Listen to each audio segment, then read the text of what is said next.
Umuusok ngayon ang mundo ng boxing lalong-lalo na sa Pinoy boxing fans dahil pati ang Wonderboy ng Pinas na si Carl James Martin ay nakisawsaw na rin sa paghingi ng tulong ng former T-Division World Champion na si Janriel Casimero sa Pinoy boxing legend na si Manny Pacquiao para may kasalang ang laban nina Casimero at sa Japanese superstar na si Naoya Inoue.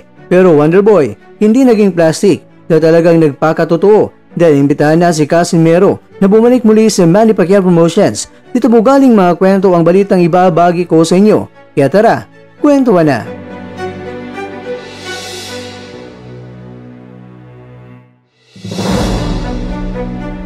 Sa hindi pa nakakaalam, dahil baka kahapon ay medyo na busy kayo sa trabaho o naman ang kinabisahan ninyo kaya hindi pa dumating sa inyo ang impormasyon ng paghingi ng tulong ng Quadruwala at My Boy kay Pacman para may kasaang laban nina Casimero at ni Inoue. Sinabi nga dito ng Quadruwala at My Boy na Facebook page na ganito, Boss Manny Pacquiao, itapat mo na yan sa akin yung monster. Wala namang ibang katapat yan kundi ako lang para matapos na yung agawan niyo sa legacy. Tulungan mo nga ako para magtuos na kami para tapos na ang istorya nyo.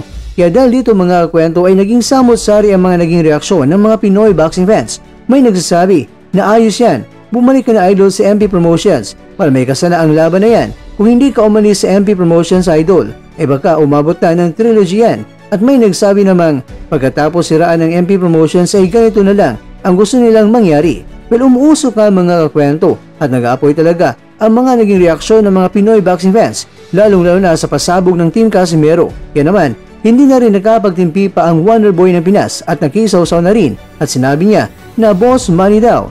At may nakalagay pa dito na tila nag-uusap sina Casimero at Coach Jason. Sinabi ni Champ Janriel, gusto ko na lumaban. Ang sagot naman ni Coach Jason ay may halo pa tayo, sabi ni Foreman. Pero may mahalagang mensahe si Wonderboy dito dahil sinabi niya na katuwaan lang, binastos mo rin naman ako sa post mo.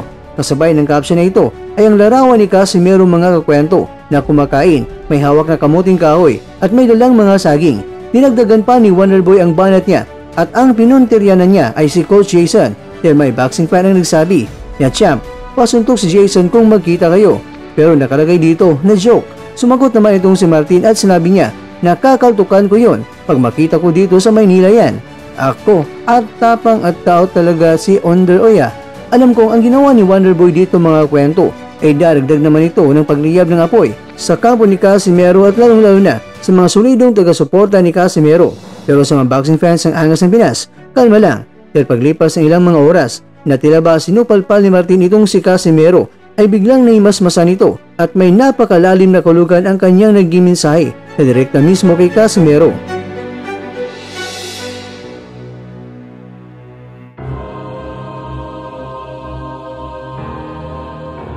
Mga kwento, ayon kay Wonderboy, thank you so much for the opportunity Sir Knucklehead Sean, Janriel Casimero. Alam ko okay ka Champ, halika at maging isa tayo para sa bayan. Walang kaplastika nito, ikaw kakwento. Panahon na ba para magsanib puwersa sina Martin at Casimero at oras sa ba ngayon na magbalik na si Casimero sa Manny Pacquiao Promotions?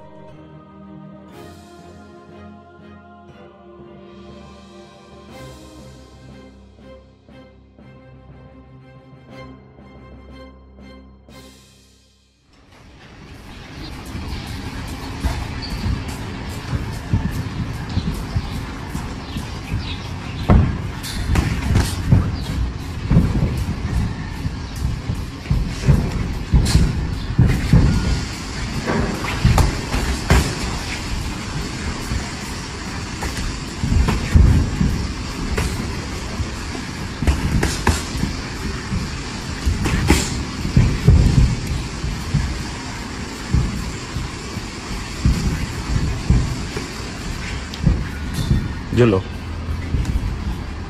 Diyan ka Jul. Nadali ka Jul. Ano? Ano ka mo?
Okay na.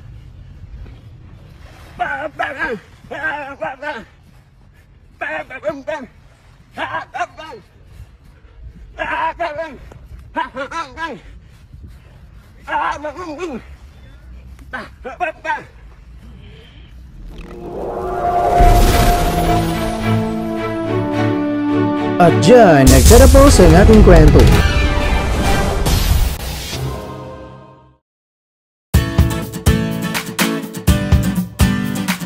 Maraming salamat mga kakwento sa inyong panonood.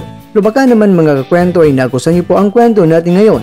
Baka pwede niyo po akong mabigyan dyan ng like, subscribe at pa-click na rin sa bell button.